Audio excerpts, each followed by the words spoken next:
Este podcast pertenece a la red Podcast SN.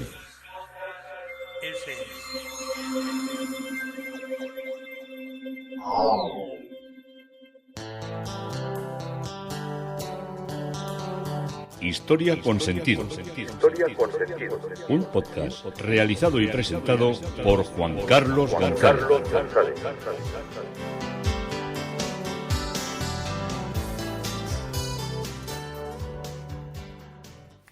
Un saludo a cuantas personas se acercan a través de las redes sociales de Facebook, de Twitter, de mi página web Historia con Sentido. Yo soy Juan Carlos González y un día más encantado de acercaros un espacio de la historia. Hoy el recorrido propuesto es la obra dispersa de Bocanegra. Seguimos con nuestro pintor Pedro Atanasio Bocanegra, y vamos a recorrer diversos museos donde hay importantes cuadros e interesantes cuadros de diversos motivos, sobre todo religioso, que era lo que pintaba él, pero que nos van a parecer muy interesantes.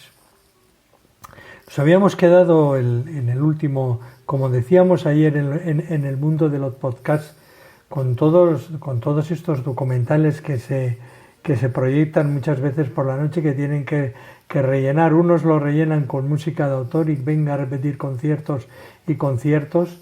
Otros con, ahora que han trasladado a la nocturnidad, el mercado de las apuestas, de cartas y de ruletas y todo este mundo.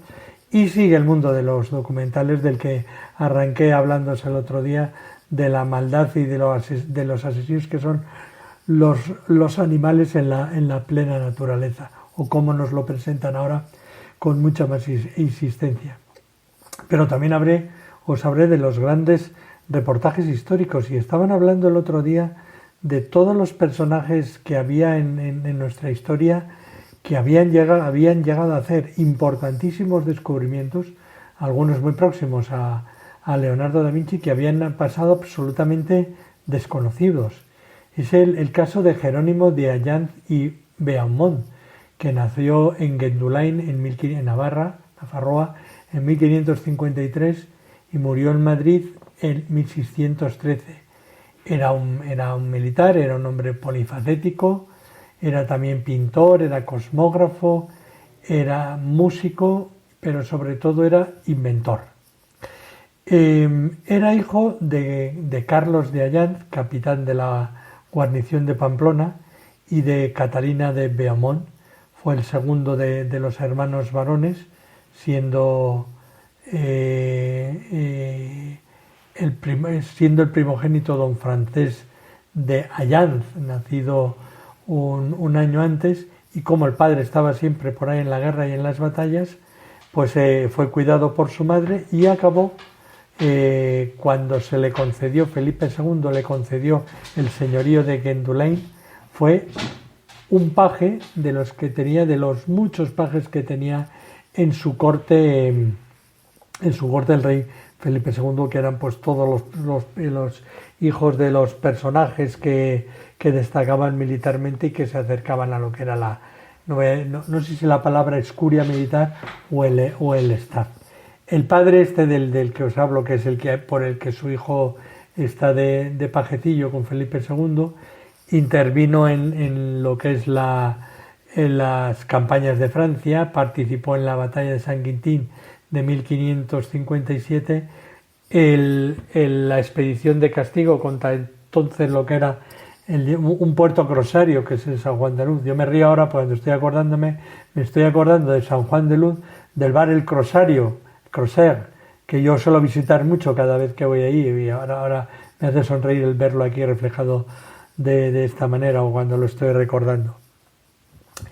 Él, como era paje, pues tuvo su formación de armas o militar en el Escorial, que era donde estaba allí montada lo que era la corte, y en 1571 ya empezó su actividad militar en la campaña de Túnez bajo las órdenes de Juan de Austria, en la defensa de la Goleta en 1574. Luego luchó en Lombardía con Alejandro de Farnesio, y también en la lucha en las luchas alrededor de de Milán. Todo lo que es el recorrido de las luchas de Flandes, participado con el duque de Alba en la campaña de Glenbosch, en todo lo que estaba allí en pelea, en todo lo que eran las múltiples aventuras y batallas que estaba también en las que estábamos metidos, aparte de todo lo que eran las campañas contra Portugal, aparte de lo que son todos los barcos que van rumbo a las Azores, a la batalla de la Isla Tercera. Obtiene el título de la Orden Militar de Calatrava, encomienda de Ballesteros de Calatrava. Bueno, un incontable número de títulos, peleas en alta mar contra Francis Drake y contra su contraarmada, gobernador de Martos en Jaén, infinidad de cosas. Pero lo importante eran los inventos. Las minas de la época tenían dos problemas: la contaminación del aire en su interior y la acumulación de agua en las galerías. Allanz inventó un sistema de desagüe mediante un sifón con intercambiador, haciendo que el agua contaminada en la parte superior, procedente del lavado mineral, proporcionara suficiente energía para lavar el agua que se acumulaba en el interior de las galerías. Este invento supone la primera aplicación del principio de la presión atmosférica, principio que no iba a ser determinado científicamente hasta medio siglo después. Y si este hallazgo es realmente prodigioso, es lo que eleva ya a Allanz al rango de un talento universal en el empleo también de la fuerza del vapor. La fuerza del vapor de agua era conocida desde hacía muchísimo tiempo. El primero en utilizarla fue Herón de Alejandría en el siglo I. Mucho después, en el siglo XII, consta que en la catedral de Reims había un órgano que funcionaba con vapor, y los trabajos sobre la materia prosiguieron tanto en España como en Francia como en Inglaterra. Lo que ocurrió es que Allanz fue capaz de emplear la fuerza del vapor para propulsar un fluido, el agua acumulada en las minas, por una tubería, sacándola al exterior en flujo continuo. Y en términos científicos fue aplicar el primer principio de la termodinámica, definida 2 siglos después, a un sistema, aplicándolo a una tubería o a un sistema abierto. Además, aplicó este mismo efecto de enfriar aire por el intercambio con nieve y dirigirlo al interior de las minas, refrigerando el ambiente. Allanz había inventado de alguna manera con esto el aire acondicionado, y no solo fue la teoría, lo puso en práctica con estos inventos en la mina de plata de Guadalcanal, en Sevilla, que estaba desahuciada precisamente por las inundaciones cuando él se hizo cargo de la explotación, por lo insalubre del aire irrespirable y por lo que se inundaba. Allanz inventó muchas cosas: una bomba de agua para desahogar barcos, un precedente del submarino, una brújula que establecía la declinación magnética, un horno para destilar agua marina a bordo de los barcos, balanzas que pesaban pesos milimétricos hasta la pata de una mosca, piedras en forma cónica para moler, molinos de rodillos metálicos que se generalizarían en el siglo XIX, bombas para el riego, la estructura en arco para las presas de los embalses, un mecanismo para que aguantaran más, que tuvieran más resistencia, un mecanismo de transformación del movimiento que permitía el golpe binario de par motor, es decir, la eficiencia técnica, algo que solo siglo y pico después iba a volver a abordarse, y así hasta 48 inventos se le reconocían en 1606 en el privilegio de invención, como se llamaban entonces a las patentes, firmados por el rey Felipe III. Y uno de los inventos más llamativos fue el de un traje de buceo. La primera inmersión de un buzo documentada ocurrió en el río Pisuerga, frente al Palacio de la Ribera en Valladolid, y el propio Felipe III asistió al acontecimiento desde una galera junto a los miembros de la corte. Y desde 1608 se había dedicado a la explotación privada de un yacimiento de oro cerca del Escorial, de la recuperación de las minas de Guadalcanal, como os he dicho, las minas donde había aplicado por primera vez el vapor, pero enferma gravemente y el 23 de marzo de 1613 moría en Madrid. Ya veis qué personaje más desconocido. Jerónimo de Allanz, un navarro inventor, un navarro desconocido, con más de 40 patentes, precursor de la máquina a vapor, precursor del aire acondicionado y precursor de las bombas de extracción de agua. Casi nada, y en 1600. Nos volvemos a la obra dispersa de Pedro Atanasio Bocanegra. Nos volvemos y vamos a ir al Museo Goya de Castres en Francia, donde se conserva una obra que es la alegoría de la peste. Este era un tema que a Bocanegra le influenciaría mucho, porque desde su infancia Bocanegra tuvo que ser testigo de numerosos brotes epidémicos, sobre todo de la gran peste bubónica de 1649, y desde su nacimiento tuvo que empaparse en Granada, que era una ciudad monumental y devota, pero también a la vez pagana, que vivía ricos y pobres, con plena de oportunidades, pero a su vez asolada por las infecciones, por las enfermedades, por la muerte, que era continua, ¿no? Había tantos bautizos, tantas bodas, tantos funerales a la vez. Todas las iglesias estaban trabajando sin parar, por decirlo, con las distintas celebraciones y con los distintos acontecimientos. Fue en 1648 cuando se extendió la peste bubónica en nuestro país, que se cebó con los vecinos de Granada en 1649 y que duró al menos hasta 1651. Y otra peste también afectó a Granada, la que desembarcó, por así decirlo, en los puertos andaluces en 1680. Otra obra de Atanasio Bocanegra se encuentra en el Museo Hermitage de San Petersburgo. Representa la aparición de Santo Domingo en Soriano. Según la leyenda dorada, en 1530 la Virgen se apareció en Soriano, en Italia, y mostró una imagen verdadera de Santo Domingo, que aquí sujetan Santa Catalina y Santa María Magdalena, a un monje dominico llamado Fray Lorenzo Grotería. El monje estático se muestra aquí de espaldas al público en una postura que sitúa a los espectadores como copartícipes con el milagro que están presenciando. Otra obra de Pedro Atanasio Bocanegra se encuentra en la iglesia de la Encarnación de Santa Fe en Granada. Es la Virgen de Belén. En España está extendida esta devoción de una manera muy especial en el sur de la península y puede justificarse en el hecho de que la tradición atribuye al obispo Osio, el obispo de Córdoba en la primera mitad del siglo IV, que fue el que trajo de regreso del Concilio de Nicea una imagen mariana que recordaba el nacimiento de Jesús en Belén. Así se estableció en Córdoba esta devoción que se extendió por toda Andalucía. María, con el niño, ha sido el tema pictórico y escultórico más representativo por la iconografía religiosa.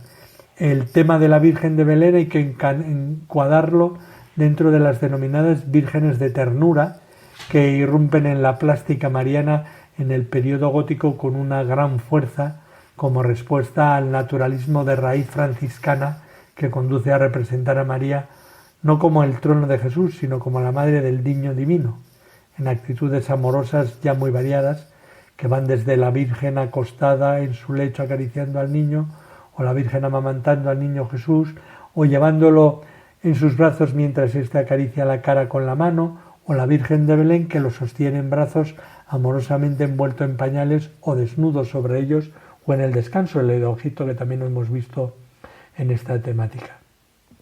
También tenemos obra de Pedro Atanasio Bocanegra en el Museo de Arte Sacro de Vitoria-Gasteiz, una Inmaculada, que era una Inmaculada Concepción, que es una fiesta antiquísima que tuvo su origen en el Oriente Europeo, donde hay constancia de que San Andrés de Creta, que vivió entre los años 660 y 740, compuso un himno para esta fiesta. En España, en el 11 Concilio de Toledo de 675, el rey Bamba aparece con el título de Defensor de la Purísima Concepción de María. De Juan de Eubea nos queda la homilía escrita en el 749 para esta celebración, y en el siglo IX la fiesta pasa a Nápoles y probablemente a Sicilia por el influjo bizantino en estos territorios y por medio de fundaciones monacales italianas, luego a Irlanda y a Inglaterra. Y hacia los siglos X y XI, la Inmaculada Concepción de María se celebra en Inglaterra, en Winchester y en Canterbury, según narra Jacobo de la Voragine en la Leyenda Dorada. Y en esta historia el rey de Inglaterra, a punto de naufragar, se encomienda a la Virgen cuando se le aparece un hombre vestido de pontifical que le propone celebrar la fiesta de la concepción y creación de la Madre de Dios el día 8 de diciembre de cada año. Otra obra de Atanasio Bocanegra se encuentra en Jerez de la Frontera y se ha descubierto y documentado, al encontrarse su firma por un experto, este cuadro de las últimas atribuciones de Bocanegra. Este artista, como estamos viendo, granadino, de discípulo de Alonso Cano, pintó la última comunión de San Fernando, que pertenecía a las Hermanitas de los Pobres. La congregación se la regaló al actual al obispo de la ciudad, José Mazuelos, cuando se fue de la ciudad, y con la muestra Lumis Fidei, el historiador Eduardo Lamas ha reconocido la autoría de la obra por la firma que tiene de Pedro Atanasio Bocanegra. Obras de Pedro Atanasio de Bocanegra en Antequera, en el Museo de la Ciudad. En La Virgen con el Niño. Este es un lienzo lleno de colorido y con sugestiones de Cano de la Virgen con el Niño, que erróneamente se ha venido a denominar Virgen del Rosario. Y a continuación el cuadro de la Inmaculada, que también tiene cerca, en una iconografía más cercana a los modelos sevillanos, con las manos cruzadas sobre el pecho y con el manto azul desplegado al aire. Recuerda más a la época, a los Murillos. También en el Museo de Antequera está la Virgen con el Niño adorado por los pastorcillos, en formato apaisado y con las figuras de medio cuerpo. Bocanegra hecho a mano una vez más de los modelos del maestro Cano para estos personajes sagrados, y recurre al naturalismo murillesco para los zagales, que miran con cierto descaro al espectador. Y la figura de la pastorcilla, de melena rubia y delicado perfil, contrasta con las anteriores de una manera intencionada. Hay una serie dedicada a la vida de San Francisco, a la que pertenecen dos lienzos de idéntico formato, La muerte de San Francisco y San Francisco Camino del Monte Albernia, que fueron adquiridos por el museo en el 2005 y que pudieron pertenecer al desaparecido convento alcantarino de Santiago de la ciudad de Granada. En el segundo de ellos interesa destacar, aparte del tratamiento del paisaje, las menudas figuras de los angelillos de aire canesco de Cano, que aportan una cruz entre los celajes, y un cuadro de formato menor y de tema bíblico que nos recuerda también al hacer de José Risueño, que cierra el conjunto de las obras de Bocanegra que hay en el Museo de Antequera.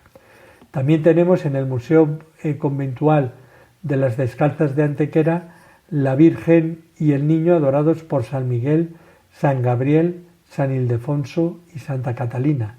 Y también tenemos un San José con el Niño, San Juanito y los ángeles.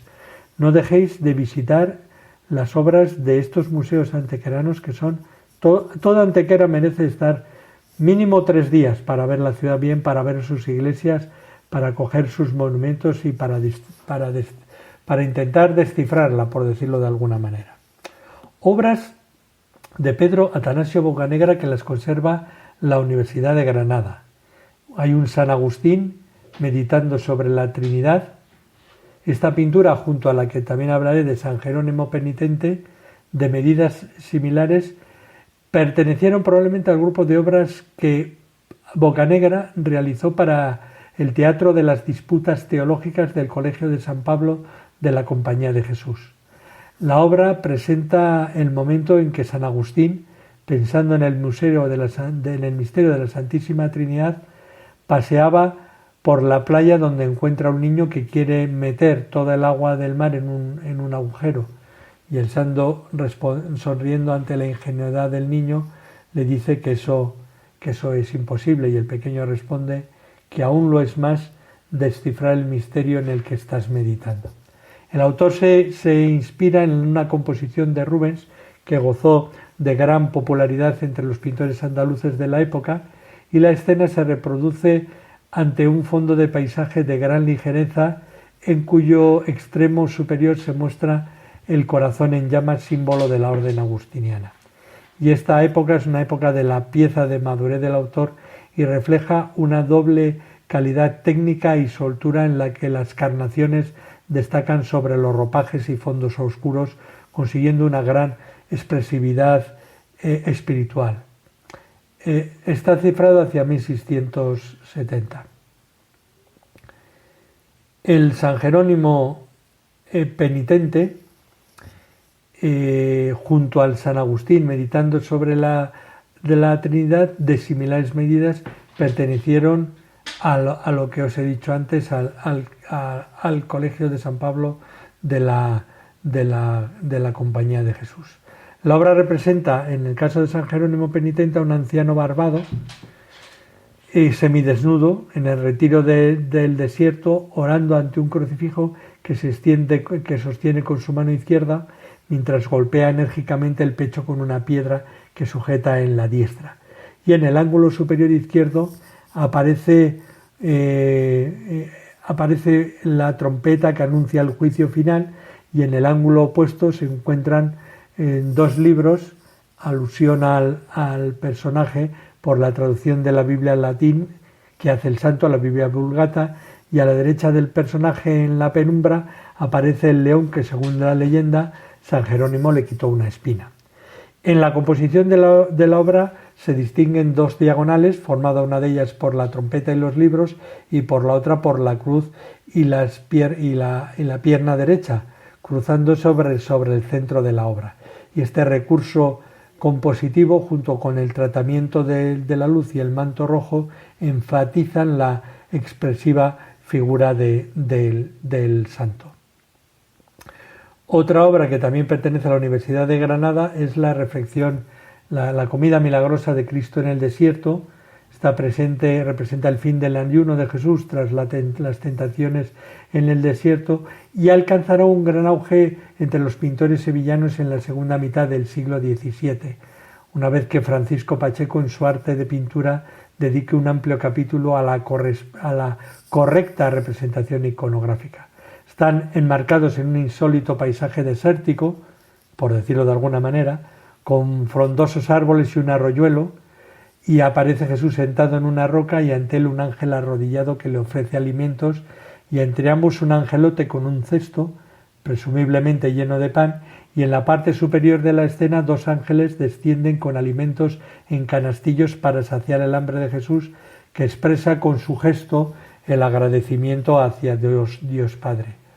La pintura destaca por la gracia y por la calidad de las 2 figuras principales, y en la composición se aprecian reminiscencias flamencas junto a modelos anatómicos muy característicos de Bocanegra, como son las caras redondas y los ojos rasgados de los ángeles y la nariz recta de Jesús, y la supremacía del color sobre el dibujo y el empleo de tonalidades anaranjadas, rosas y azules propias de la época de madurez del pintor, lo que los sitúa en los primeros artistas del rococó español.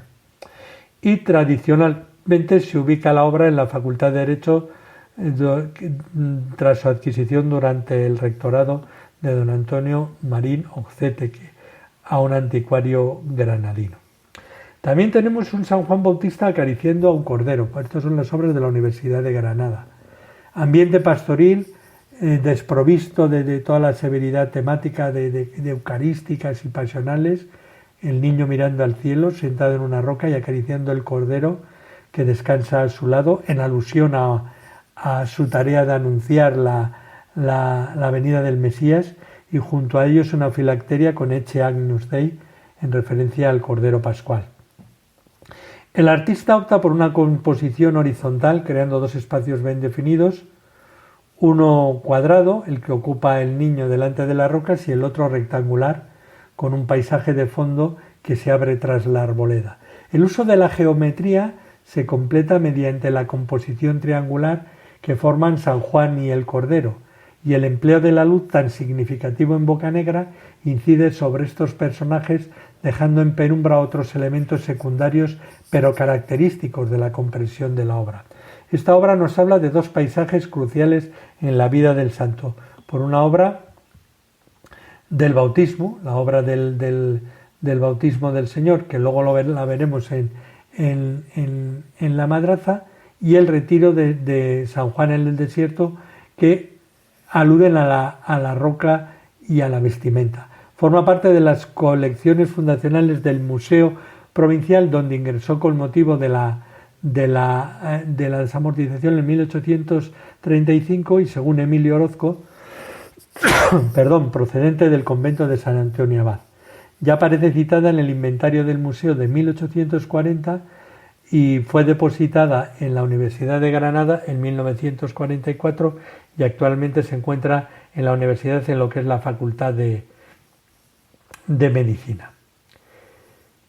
El Bautismo de Cristo es una obra perteneciente a la Universidad de Granada que se conserva en la madraza que fue erigida en el año 1349 por Yusuf I bajo el nombre de Madraza Yusufilla, y su principal uso fue la de los estudios coránicos, el único conocido en el territorio español durante la historia del Andalus, y el sultán la construyó en el momento de esplendor artístico para Granada, junto con los espacios emblemáticos como el Maristán o el Corral del Carbón, situados también en las zonas principales de la antigua Medina. En sus inicios fue el símbolo de la importancia que tenía Granada como capital de la cultura andalusí, y su prestigio generó que brillantes figuras del mundo islámico, maestros en disciplinas científicas, filológicas o literarias, ejercieran como profesores entre sus muros. A partir de 1492, la cristianización provocaría un cambio radical en las funciones del edificio, pasando a ser sede capitular del Concejo de Granada, y su nuevo uso generó una serie de ampliaciones y reformas sobre su trazado original. En 1501 se le alargó una casa colindante, propiedad del infante don Fernando de Granada, que era el príncipe converso Nasar, hijo del sultán Mulacén y de Soraya, y esta ampliación daría lugar al actual Salón de Caballeros 24 o Sala Capitular de Invierno. Interesantísimo, siempre que podáis visitar este encable, la madraza, que es increíble, enfrente de la catedral, y es una de las cosas más bellas que posee Granada. Y hasta aquí nos ha traído la obra dispersa de Bocanegra, pero seguiremos con obra atribuida y comentando grandes cuadros. Atanasio Bocanegra, un gran pintor granadino que nos está desvelando dónde está, qué pintó y dónde podemos encontrarlo. Juan Carlos González, Historia con Sentido.